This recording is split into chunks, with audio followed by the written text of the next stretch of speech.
Literal na nagtampo si Austin Reeves sa Lakers at kay Luka, pagkatapos magkasundo ng Lakers sa deal para kay Luka na worth $165 million na max extension sa 3 years deal, ay agad doon na isunod ng Lakers si Austin Reeves pero may malaking aberya ang nangyari dahil hindi pumayag si Austin Reeves sa alok ng Lakers sa 4 na taong deal na nagkakahalaga ng $89.2 million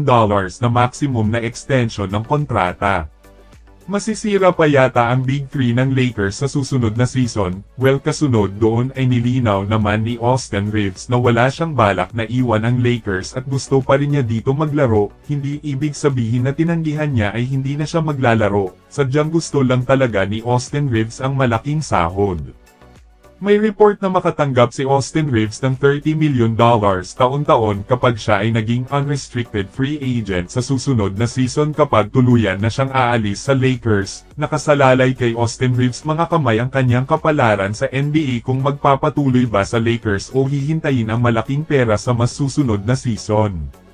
Despite sa lahat ng nangyayari ay nakakabilib ang naging karera ni Austin Reeves sa liga dahil biruin niyo mula sa undrafted player ay biglang nagkaroon ng malaking value, hindi sa pera kundi sa paglalaro niya sa basketball na hindi dapat baliwalain at dapat kukunin ng kahit sinong koponan. Mabilis ang naging develop ni Austin Reeves sa liga at hindi malayo na balang araw makasungkit na ito ng kanyang kampyonato.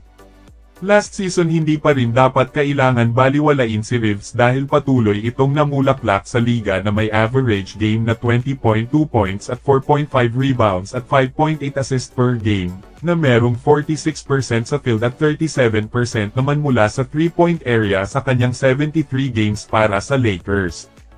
Tinapos naman ng Warriors ang isyu kay Jonathan Kuminga na ito daw ay ma-trade sa ibang koponan. Mainit din kasi ngayon ang rumors sa plano ng Sacramento Kings para kay Jonathan Kuminga na handang magbigay ang Kings ng kapalit makuha lang si Kuminga. Nilinaw ng Warriors na wala silang balak na i-trade si Jonathan Kuminga ngayong offseason at mukhang umaasa pa rin sila sa pangmalakasan na develop ni Kuminga sa susunod na season. Pero palaisipan pa rin ito para sa Warriors dahil ayaw na nga ni Jonathan Kuminga na maglaro dahil sa kakulangan sa pera na hindi kayang ibigay ng Warriors ang kanyang demand na sahod, at isa sa rason na mukhang malabo na magkasundo ang Warriors at si Jonathan Kuminga dahil nandyan na si Jimmy Butler na mas kailangan ng Warriors kesa kay Kuminga, na nakita naman natin sa nakaraang season na ibinangko si Kuminga sa napaka-importanteng laban at yun ang playoffs, ang daan patungo sa kampyonato.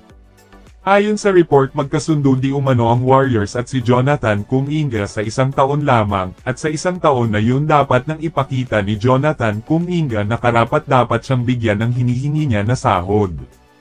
Buo din kasi ang tiwala ni Jonathan Kuminga sa kanyang sarili na siya ang maging ulo ng Warriors sa susunod, na literal na next phase ng Warriors pero hindi pa yun magagawa dahil nga nandyan pa rin si Stephen Curry. Kumakapit pa rin ang Warriors kay Kuminga na maging consistent na ito sa paglalaro, yung laro na kanilang hinahangad mula pa noon. Umuusad ang panahon ni Kuminga sa liga at sa Warriors, dapat kung gusto niyang sumunod ang Warriors sa kanyang alok ay dapat sa susunod na season ipakita niya na sa lahat na karapat dapat siyang maging alas ng Warriors yung makukuha niya ang tiwala nito.